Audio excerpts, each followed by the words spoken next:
Okay, Barry, let's go over some of the fundamental stuff we see here, because that's really, in a nutshell, if you can work on your fundamental stuff, other stuff will follow along. So, number one, we know we got some grip issues, right? Yeah. Number two, we got knee issue. That's it with your setup. Don't overflex your knees.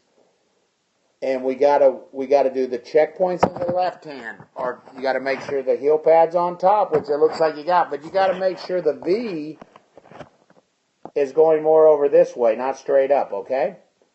Make sure if you mess up, you should be seeing 3 knuckles, not 1. The right hand is the hand that scares me. This is what we call the classic hammer grip. So you gotta make sure it's more in the fingers. You gotta make sure you got pressure on your left thumb with your right lifeline, okay? Now, turn drill, turn drill, turn drill. When you go home, you're going to do a turn drill more than anybody. Turn drill is going to do a lot of things for you. So, number one, teach your left shoulder to replace your right. Okay, so we can get more behind the ball.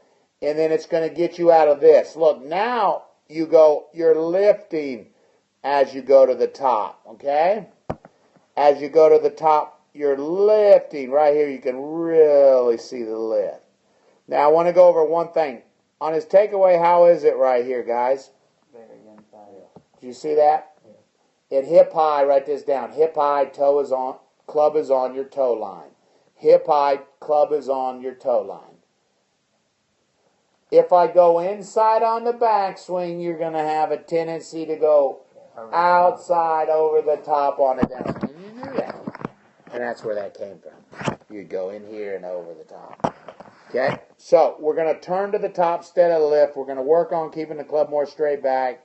But your grip's going to fix a lot of that stuff, especially where your club's at. Now, as you go down with the new grip, we're going to come attack from the inside. Remember, we're teaching you to swing that golf club to where you feel like the golf club is being swung from the start of the downswing is going on track that way, right? As the body rotates, it'll bring the club back along the target, okay? But if you got the club starting from out here, it's going across this way every time. So, right leg, if it was flexed, we wouldn't have to be going up so much, would we?